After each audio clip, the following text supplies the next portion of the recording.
more pointed than that.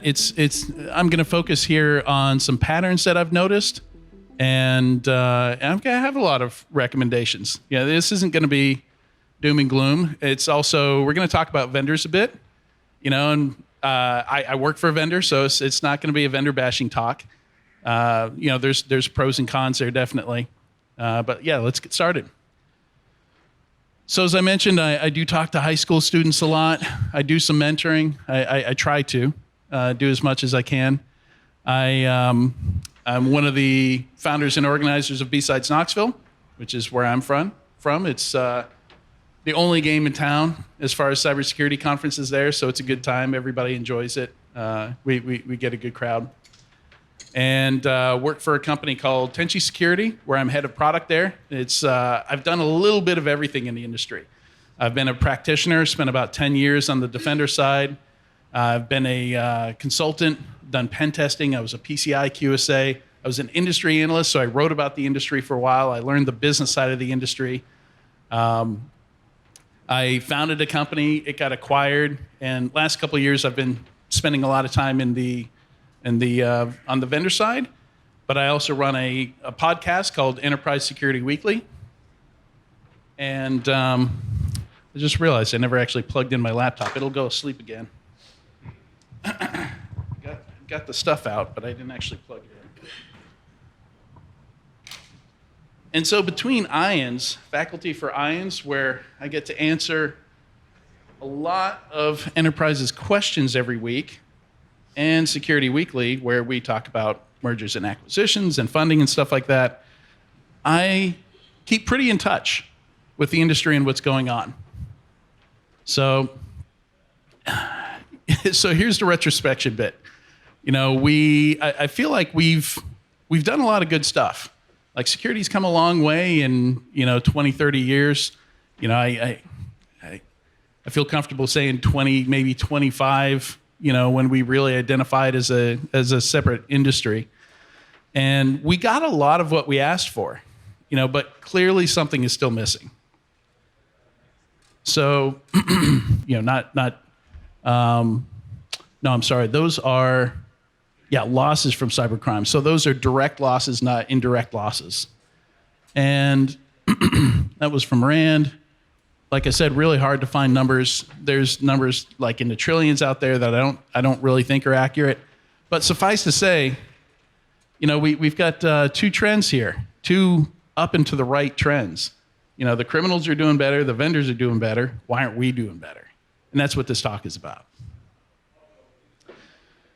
So the reason I got into the industry is it just all seemed like magic to me.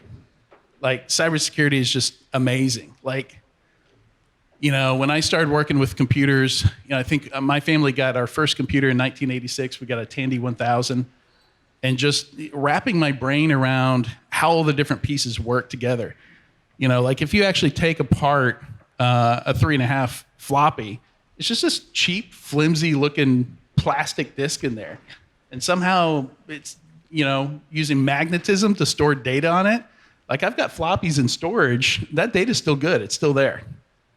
It's just absolutely amazing to me. And that's just like one small technology that makes these things work. When my parents bought me a computer for college, I was more interested in tearing apart the computer, learning everything I could, downloading everything I could, because of course I went from dial-up modem to 10 megabit Ethernet, direct connection to the internet. I just went nuts with it. Everything I could find, I was installing. Everything seemed like magic. I don't know about your experiences, why you got into IT or security, but I hear this story often. That people got into it because, that the impact of watching your code compile and run for the first time, or the first time you got SQL injection to work and, you pulled an entire database through a form field on a website. It's just like, did that just happen? Did I just do that? Did I make that happen? It's it's kind of addictive. It's really cool. So the other side of magic here is more of a negative side. It's the magic of kind of trusting that all this stuff works. Especially in an age where we're in the cloud, Like one of the things I've run into is on the vendor side, I realized there actually are limits in the cloud. Like AWS has a page on it, has this huge list of hard limits that are factored in. And I think a lot of people don't run into them, but when you run into it with a production product, and it breaks your product in, kind of a hard way, you realize, okay, it's not magic. There are computers behind here. There's limits. You can't just scale forever. And I think the problem we're kind of running into now is we've got different folks in the industry, and this is something that Robert talked about a lot, that have maybe a bit more trust in some of the products, some of the services than those products and services deserve. I feel like we need more skeptics. We need more people that kind of have that drive. And that's really kind of the core of this talk, is having that drive to figure out, okay, I know this isn't magic. How does it work? And it's been amazing to me. And again, good vendors, bad vendors, it can be really hard to pull out of them. Okay, how does this work? I know you're using machine learning, so let's talk, what kind and the, is it what are you running those models on? How do you update those models? What is, where are you using it in the product? In a lot of cases, you see somebody saying that they're using machine learning and it just makes no sense for the product. And sure, they found somewhere to plug it in there. But buying these products, we need to ask these kinds of questions. We need to challenge a bit more and really dig in and understand how that product is working. Because one of the things I see is, these things get implemented wrong because there's a misunderstanding of what the product does, how it works.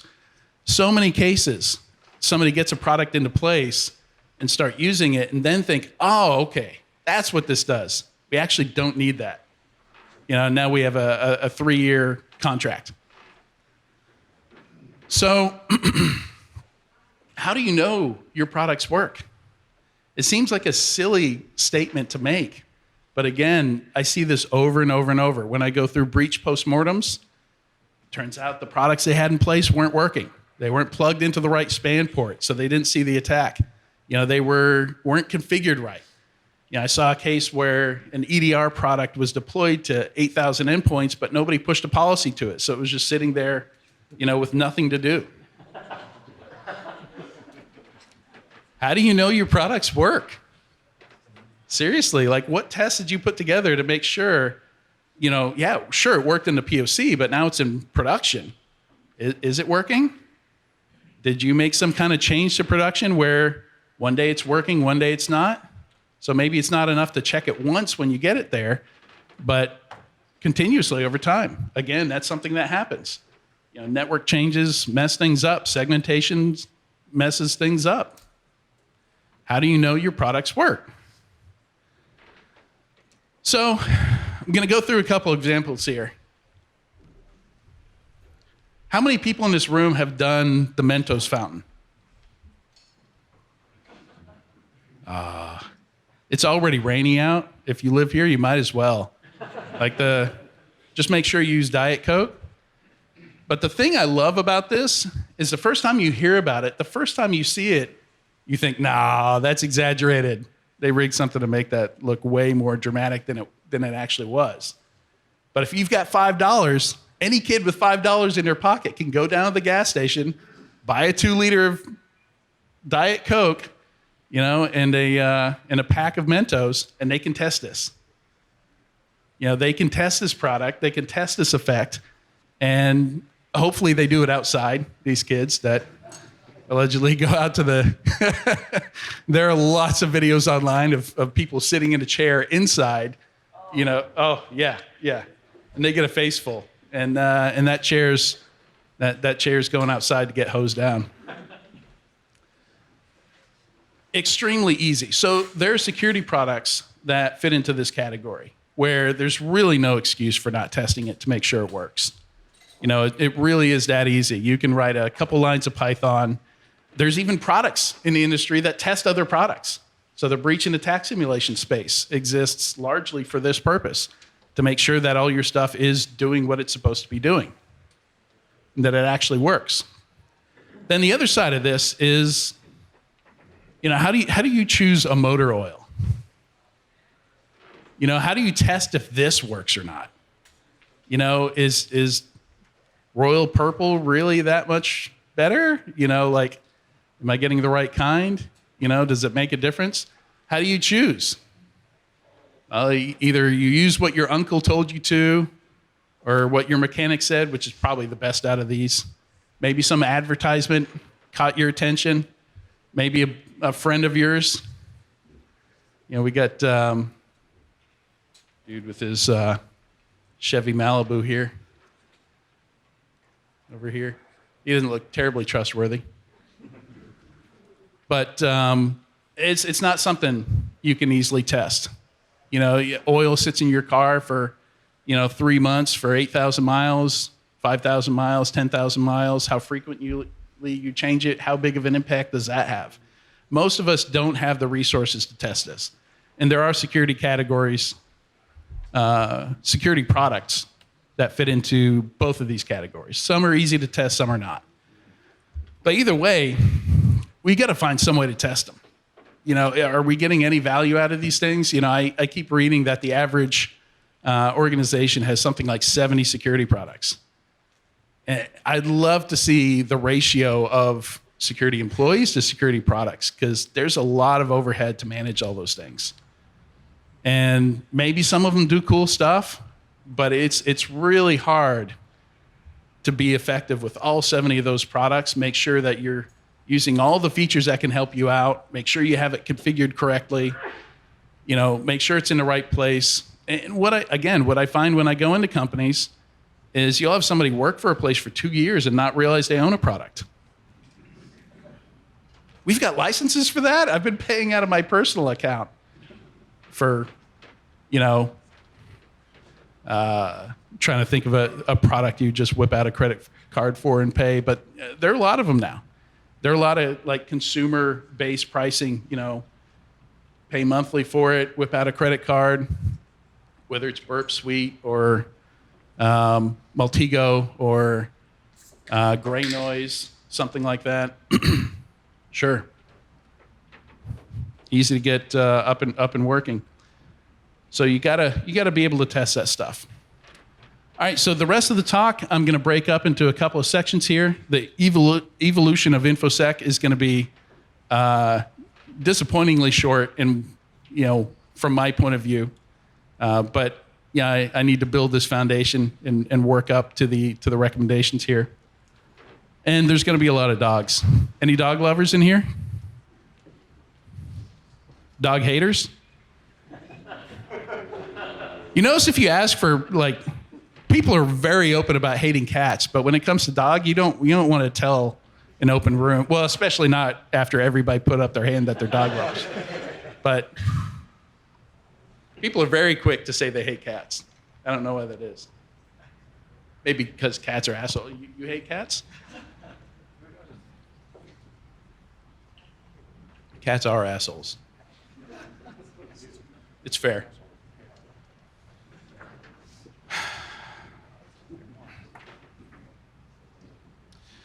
All right, so I got what I consider my first career job in tech. This is before I got into security. Was 2001. I had the luck of living in a town where one of the biggest payment services globally, I think 6th largest payment company globally, was just right in my backyard. So my first job was a place where credit cards were flying around everywhere. And we had nothing. We had one person in the security department. He was in the security department because he screwed up something royally and was Peter Principled, failed his way up to a security role. So they put him in security to get him out of the way, so he quit screwing up things in IT. And that's how we started with, I think a lot of organizations started their security department. This guy's a pain in my butt. Let's just let him do this new security thing. And we had nothing.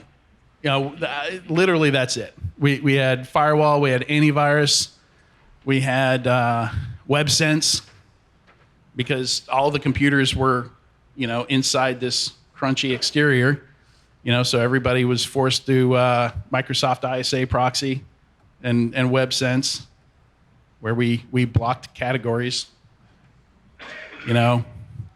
I was there the day that WebSense mistakenly blocked Microsoft.com. All the updates stopped working. That was fun. That was a fun day. We had ISS Internet Scanner. Anybody remember ISS? We had ISS IDSs as well. Yep. We were a big ISS shop. And that was it. None of the disks were encrypted. There were no host-based firewalls. There was, what else did we not have? I mean, really, that's it. There was, it was one giant flat network, open Windows file shares everywhere. People dumped just whatever. Just everyone full control on a production share that would make the whole company go down if you wiped it. And I found that out the hard way. I decided to back up all my files. I wrote a robocopy script to back up all my files to the iDrive, which was mapped to some benign file server somewhere. And come to find, when I rebooted, the netlogon script remapped me to a very important, the iDrive was actually a very important production file share. And later that day, it had all my personal files on it. And did not have all the files they needed to update credit card terminals. Yeah, we restored that from backup, but that's what it was like back in 2002. And so 2010, PCI, getting ahead of myself. I was there at that company when PCI DSS 1.0 came out. And we were compliant with like maybe 10% of it. And that was a rough year. I mean, people screaming at each other on conference calls. We bought a SIM, and the first thing I did with that SIM is I shoved every log we had from anywhere into it. I had 1,700 plus devices reporting into that SIM, 100 million events a day going into it. I was like, yeah, that's how you implement a SIM. That's how you do it. We got everything in here. IT was like, oh, we just had a major outage. Could you do some root cause analysis for me since you got all the logs there? And that was my life. I created accounts for them, tried to train them on how to use it. Nah, you can do it. Security rolled up to IT. There wasn't much I could say. So yeah, we were co-opted to do IT root cause analysis anytime anything went down. And it was two people's full-time job now to keep that SIM up and running. Just keeping the disks from filling up. Every day something stopped reporting into the SIM. We'd have to go investigate. Okay, why are the Linux servers no longer reporting in? Well, we did this and that, and syslog.conf got wiped, whatever. Okay, well, put us back in your syslog.conf. And so yeah, that was a big moment. Even if you weren't at a company that needed to be PCI compliant, because all of a sudden, these prescriptive requirements in this standard said, you got to have all these products. The first version of PCI actually called out Tripwire by name. And then the FTC didn't like that, and they made them, either that or the SEC, I forget who, made them remove it and say file integrity monitoring. You can't choose a winner there. You can't call out a specific company that you have to go by in this standard. And I think a couple of years later, Josh Corman called it the chosen few, or the chosen 7 or 8. There were 7 or 8 categories basically that PCI sent a lot of money over to. And those products did great. The ones that PCI didn't require you to get were the products that would detect if somebody was stealing credit card numbers. If you look through PCI even today, there's nothing in there that's going to tell you if somebody's stealing credit card numbers. There's no DLP in there anywhere. There's nothing that would catch data exfiltration. I don't know, maybe your IDS? I don't know.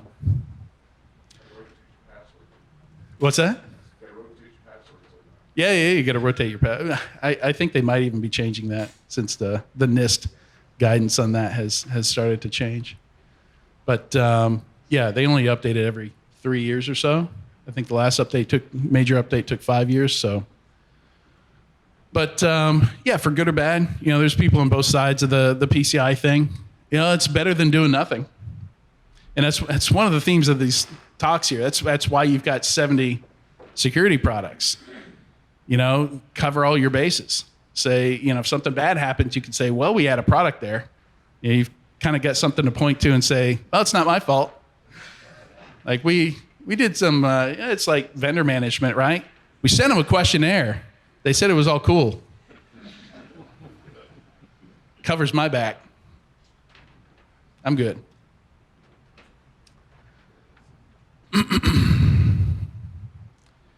And so this is what we end up with today. Saw a tweet. Somebody proudly shared this a couple days ago in a tweet, and it took everything I had not to reply. How is anybody going to succeed with this? Like, we've been talking about how hard SIM is. There's your classic SIM in this little tiny corner here. Look, that's the easy part. Then you got to do all this stuff. You got to jump in here. Then these humans are just like buried in all this stuff. On Microsoft Threat Intelligence, 24 plus trillion signals per day. You're going to have so many alerts. You're going to be so happy. You're going to love this stuff. You're going to have all the alerts. What about the false? We don't talk about the false positives. We don't talk about. Yeah, how are we supposed to succeed with this? So before I worked at my current job, something I tried to build that didn't work out because I realized I needed a much bigger team than the company I was working for had the money for to do it properly was product testing. And the straw that broke, I'm not a camel, but that really ended it for me was XDR. And the idea was we're going to take half a dozen to a dozen companies. We're going to actually put them in the lab, test them, write up our experiences. Like, what's it like to deploy this stuff? What's it like to live with it? How hard is it to get it to a point where it's creating value? What does it mean to say my XDR product has value, is creating value? How do we calculate that? We got to have some way of calculating that, right? Because products can have negative value. I had a CTO once who just really had to have a breach detection product. If you remember these products where they'd sell you an appliance that automatically analyzed malware. You remember these things? Does anybody still use these? No, nobody. Last Line, FireEye. They call them breach detection products, or breach prevention products. You could, malware sandboxes, sure. You could have them in line or not in line. And we quickly realized, spending $250,000 on one of these, the only place we could afford to put it was in the headquarters. But the headquarters was where we already had the most protection. All our infections were happening in these little sales offices, the manufacturing centers, all these other places. We couldn't put a $250,000 appliance in those places. And we never had a true positive with it. And every false positive, support wanted us to log into the thing, wrap up all the logs, FTP it to them. This is in 2012. We were FTPing logs to support so they could come back to us and say, just drop the hash of that file in a whitelist. Okay. So we spent $250,000 on this. And now 4 hours of our time, every time it detects something, which is a false positive. So what is our labor cost for those 4 hours? So we're way in the hole on this product. This product has negative value. It's never caught anything useful for us. So how do you know your product is creating value? All right. We've already started exploring some of the problems. And I thought this was pretty succinct. I thought I remembered somebody saying this, and had to go back. This was in 2012. And yeah, how do you know your product is working? How do you know your product is creating value? Spot on. So when I say indistinguishable from magic, if it's not clear already, there are two sides to it. One is, how do you know your product's working? It shouldn't be magic. You should understand, at least at a basic level, how it's supposed to work, how it's supposed to stop attacks, detect attacks, find assets, whatever that product does. But the other side of it is kind of this cultural, I don't know how many people check things into repos these days that are in this crowd, but LGTM. Does anybody know what LGTM stands for? Shout it out. And does that mean they did a thorough code review and they tested your code? Yes. Are your bosses sitting in this room? What does it really mean? It's a rubber stamp. Yeah, thank you. Thank you. Maybe sometimes it's not, I've done it a few times. I try not to do it. I try and say something around what I did before I rubber stamped it. And so yeah, this is the thing, whether it's oil changes or Mentos, it can be really hard to do this. It can be really hard to know if the stuff that you've put in place is actually doing something or not, is actually helping. And again, this is where the magic comes in. What do you do when something's not working? You need privileges for something. You start as broad as you can, and before we release the product, we'll nail that down. We'll reduce those privileges, right? Before we start selling this to customers, we're not going to ask for everything. It's easy to forget, though. It's an understandable mistake.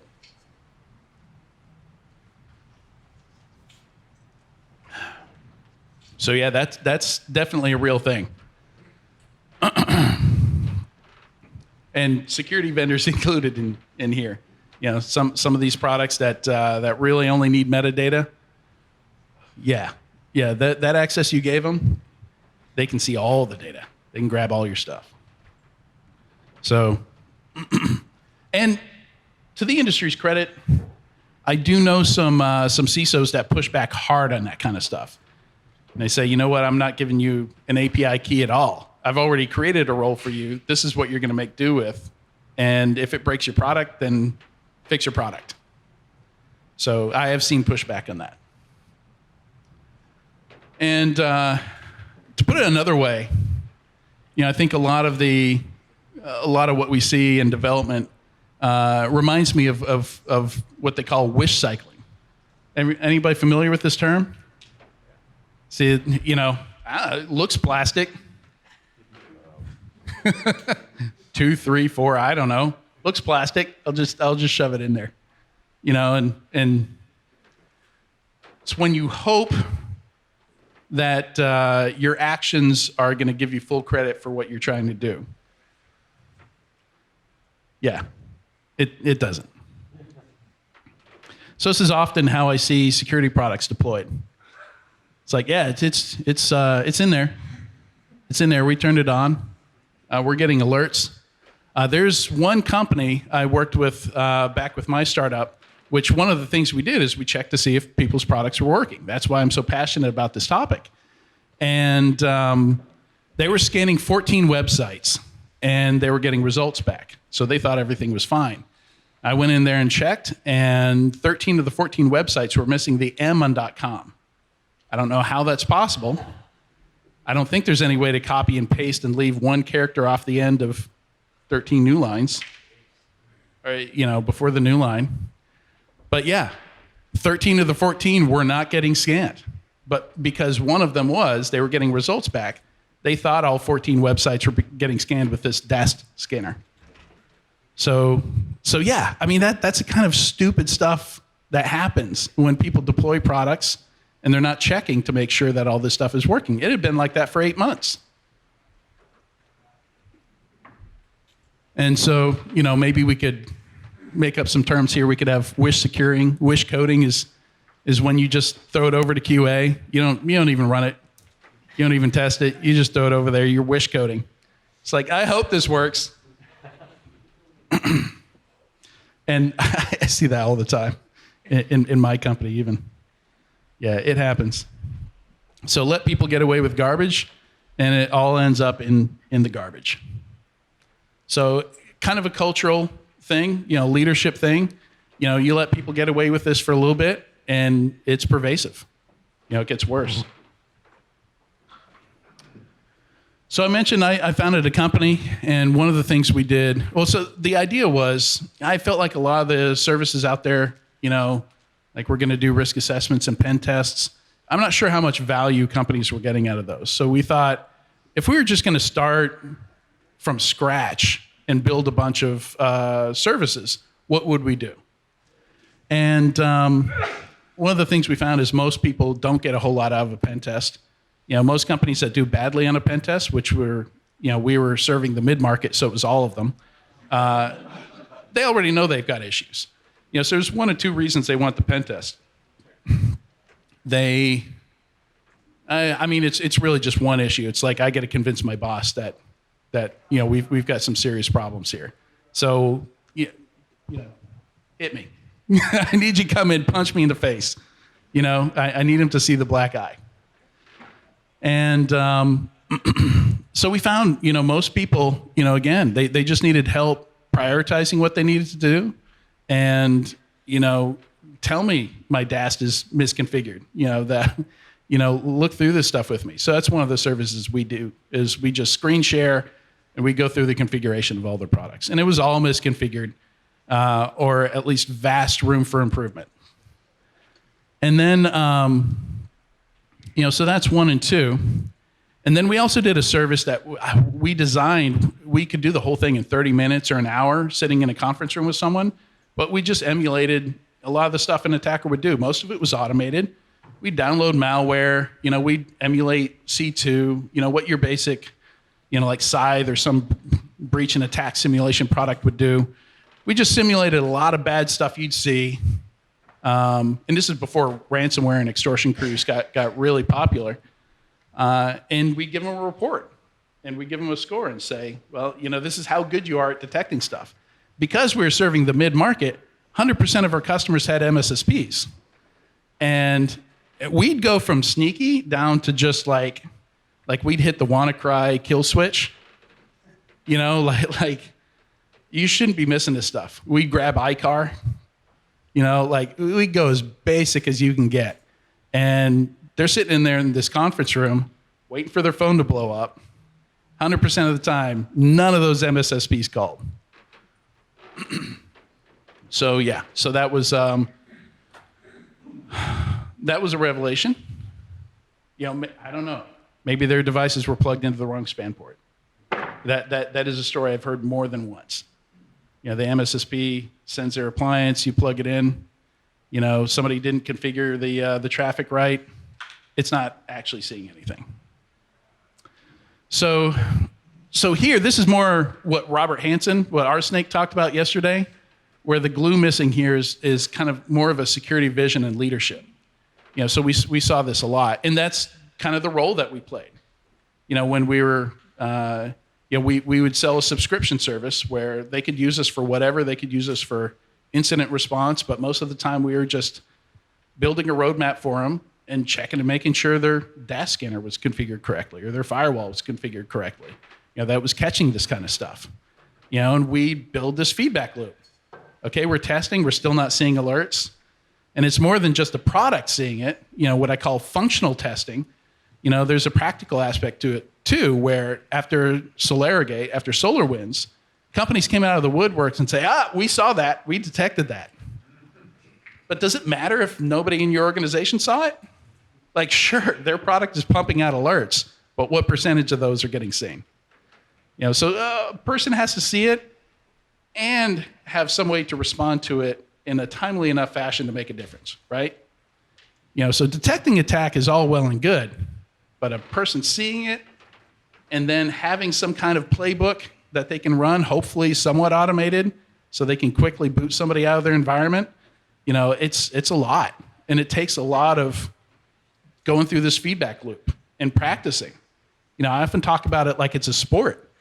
Like, how often do you practice your IR? How often do you practice kicking somebody out of your network? I mean, if you haven't practiced it, it's probably not going to go well, right?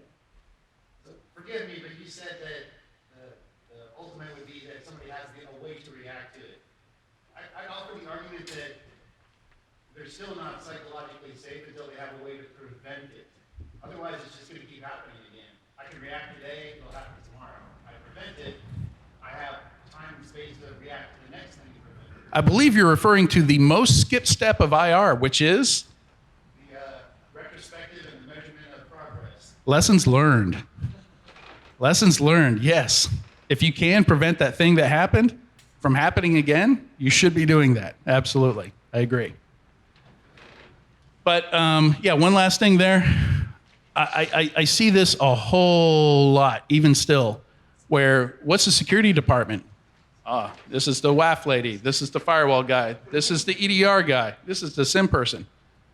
Yeah, we come to work, log into, I don't know, QRadar or Imperva, click shit, log out, go home. That's security. Is it? Or is it busy work that some product is created for you? Like, are you improving how those products work? Are you testing them to see if they're creating value? Or does it just create work for you to do? Good question. I don't get out of it, but any idea why 3 and 4 are the way they are? I think it's probably still that way to some degree. I'm just curious from your observations. So, and this is going to be one of the conclusions of the talk, is people need to, no, it's fine. We can talk, there's no spoilers here. You got to hold your, you really going to trust an MSSP without testing to see how good they are? I mean, it's got to be on the buyer. I don't think I can just stand up here and yell about vendors needing to do better. The people giving them money have to yell at them to do better. That's the only way that moves. That's the only way you move that needle. Yeah, so you got to have a way of testing it, and you got to hold their feet to the fire. Say, hey, you're supposed to be catching this stuff. Why aren't you catching it? I don't know what. Oh, that'll go away, I guess. But yeah, so I do a lot of investigating breaches. Because this is something I really want to understand. What failed in this company? Like, I don't want to know how the attacker initially got in. Yes, that's important, but why weren't they detected? Why did they get to the next step without getting detected? How did they find so many credentials? How did they get through it so fast? How did they manage to push their ransomware to 10,000 machines in a few hours? I want to know all those details. I want to know the culture of the company. I want to know what was said in those meetings, And you don't come across a lot of those details often. But in the case of Equifax, you did. The House Subcommittee report dived into all that. They interviewed people. You got a sense of the culture there. You got detailed timeline of everything the company did. And they did a lot of things right at Equifax. Like, they had the playbook. When this Struts vulnerability came out, they were on it. They said, this is something we need to address. We need to see if we've got Struts in our environment, and it needs to be fixed in 48 hours. This email went out to 248 people in Equifax. Like, we're going to drop everything, make sure this isn't an issue. And so they did. They dropped everything. They used their SAS scanners. They used their DAS scanners. They scanned all the things, and they're like, what? Guess we don't have Struts. Guess we're good. And they stopped looking. So, that was I don't know how you remember Equifax, but after diving through that report, which actually didn't come out until 18 months after the incident happened, came out in like late 2018, I want to say December 2018. It wasn't until then that we really understood, how this failed. And it wasn't that they were negligent to patch or slow to patch, or underestimated their attackers. They just didn't find the vulnerability in their environment. They didn't have the skills to do that. When they ran their SAS scanner, they ran it on the machine that had struts, on the machine that got hacked, but they didn't use the recursive flag. And they ran it a few directories up from the WebINF directory that jar file was sitting in. They only scanned the current directory. I mean, it's painful. They put together, the emerging threats team at Equifax put together a snort rule that would detect if somebody tried to attack struts. And they handed it off to the ops team, and they deployed it. Neither team tested it. It didn't work. Great initiative. They had the playbook. They did a lot of the right things, but they didn't train for this. All those little things. Oh, I should test my snort rule. That didn't happen. Oh, I should know how to use my scanners, my SAST and DAST scanners. Like I should know, what switches to use, what ways we can fail at doing that. It's just, if the only time you're using some of these tools or doing some of these things is while the incident is happening, it's not going to go well. That's why we practice. That's why sports teams have practice, and they practice as a team. And I think that's a really good analogy here. You don't want to be doing all that for the first time live, and then having the Monopoly guy sit behind you and embarrass you in court. Or at the, this isn't court, this is the hearings on the Hill. So yeah, I found when you get those details, they're actually it's not one thing, right? Those are 29 control failures. The ones that are highlighted in orange are the ones that really hurt, like having clear text creds on a file share. But yeah, and then when we map all those out, we find most of them are in the protect and detect columns here. This is Sunil Yu's cyber defense matrix. And all these are process failures. None of their technology failed. How Equifax knew they were hacked is they had a TLS inspection product that they had allowed all the certs to expire on.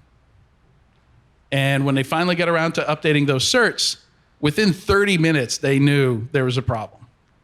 They had the technology, they had it. They just, for whatever reason, I'm guessing it's political process, they let this TLS inspection thing that was allowing their IDS to do useful work, all the certs expire. For 18 months, they left it broken. So very much a cultural thing that leads to that. That's not something you can go out and buy a product to fix. That's something you have to fix in your organization. And then Equifax was a while ago, so a more recent example from Uber. And very different issues here. Like this was less cultural and more architectural and design. You should definitely notice MFA bombing on any of your users. You shouldn't have plain text creds on file shares. I'm guessing the creds in this case were probably in a net logon directory. And just one of those things, make sure somebody's got this security product on their laptop. How do we make sure of that? Oh, we're going to run the script at startup, which requires us to put some credentials in the script. And then they use those credentials to get into the secrets manager product, and that had the secrets to everything, like everything. Like the bug bounty program, everything. Off Microsoft 365, Duo, everything. So that was a lot shorter route for things to go bad there. So the pattern here, anybody notice a pattern here with these attacks? Yeah, that's a good pattern. Too busy to react. How sophisticated are these attacks? Not very. Yeah, we're not talking about 0 days. We're not talking about anything fancy here. Like, this is stuff every basic pen test would find, right? And we're not hearing this kind of stuff here, like all the latest trends and products and stuff like that, wouldn't stop these things. Like I mentioned before, these are all process failures. And mentioning pen tests, there's a funny thing here. Back in 2011, Haroon Mir did a talk at 4.4Con called Pen Testing Considered Harmful. And basically what he was saying is your average pen test doesn't emulate the attackers very well. Back then, that was true. Today, every time I look at how an extortion crew gets their ransomware into an organization or pulls out their data or does whatever they need to do to extort money out of you, it looks like the most basic, like 2005 mediocre pen test. When I look at that list of steps that they go through, they're gonna fish you for creds or scrape creds from somewhere. They're gonna land, they're gonna mimicat some creds, they're gonna get more creds, they're gonna expand, laterally move, and then, the only thing that differs from that 2005 pen test is they put ransomware, they exfiltrate data. Maybe that 2005 pen test was exfilling data also. But we practiced for this for 20 years. We've had those mediocre pen tests. All of our organizations have. And that's all that's happening now, those same mediocre pen tests. And we don't see anything. So, that's on us a bit. But apparently life is imitating art now. And if you can call pen testing art. And now the attacks we're seeing, Haroon was right at the time, but I don't think any of us could have predicted that the 2005 pen test was the attack of the future. But sadly, it is. And now I think there's a good chance that there is a, because in some of these cases, they're hiring actual pen testers to do some of these attacks. Like when you're in Eastern Europe and you can't find a job, job's a job, right? It's money coming in.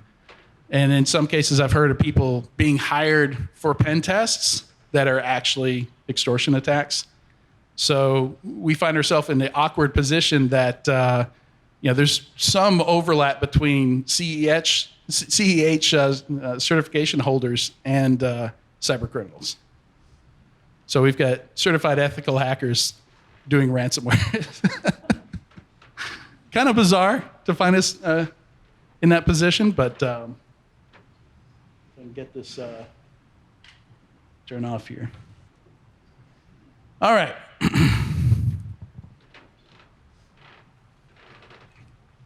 So I think we've talked about most of this. I'll definitely share the slides so you all can get this.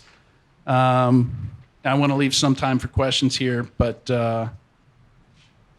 yeah, there's, and again, a lot of it comes to, I do say philosophies because I find a lot of security people want to, have this desire to cover everything, to deploy something when they get a new product, they want it to be comprehensive. We don't want to miss a laptop, and I think we got to come to terms with the fact that we're not going to be able to cover everything. There's got to be some good enough. There's got to be some risk management there. Hit the systems we're most worried about first. Too often I see the solution come in before the problem has been analyzed and designed, or design a solution for the problem. So we need to do a lot more, build versus buy. Again, cases where people didn't know they owned a product. They bought a competing product, and now they had two products that did the same thing. So I think we need to spend a lot more time thinking about how to fix the problem. Can I address this with something I already own, or do I have somebody on staff that can fix this for me? So, yeah, and that's a whole nother talk. Security can't get it done alone. Where, I think this is more of the relationship of security to the rest of the organization. Where again you have that QA throw it over the wall, way of thinking, where security is never going to be big enough to find everything. You know, it really is everybody's job to some extent. You know, it's if you own an asset, whether that's a code base or you're a sysadmin and you own servers, you've got to own security to some extent, right? You don't need to know how to reverse malware, you know, but you should understand the attacks that pertain to whatever it is you're an SME on, whatever it is you own. And then study failures. Like, that's the biggest thing. There are so many great reports of how ransom crews operate, down to, like, here's the registry key that they use. You know, if you're not looking for those registry keys where they persist past reboots and stuff like that, those reports are coming out weekly. If you sign up to the Risky Business newsletter, they have a whole section just for those reports that describe, here's how you're going to get attacked, here's what it's going to look like. You know, make sure you're going to detect it when it happens to you. The reports are out there. People are pumping them out weekly. And then process. You know, if you don't test this stuff, it's just not going to happen.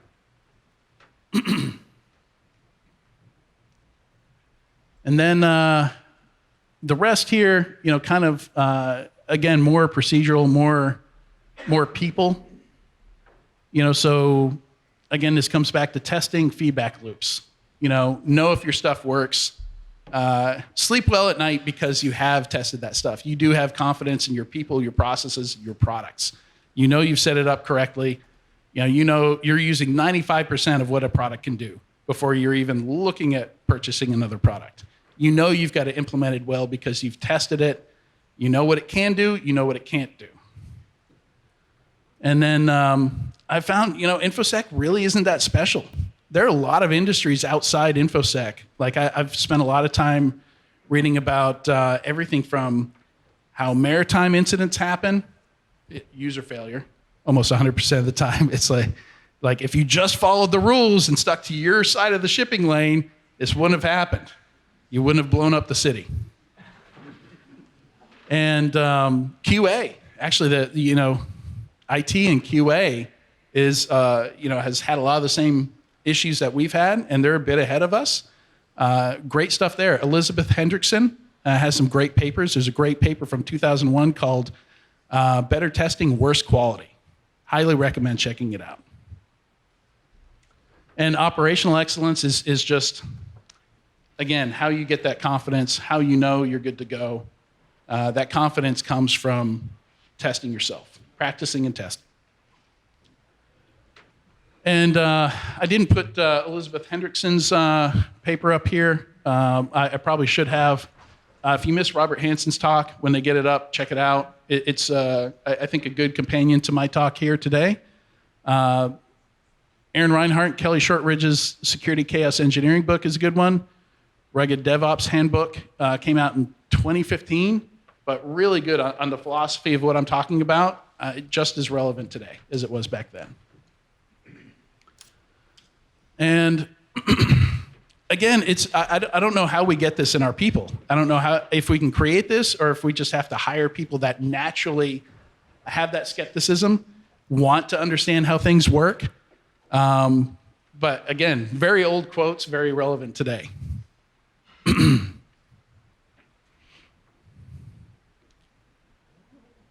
All right, in conclusion,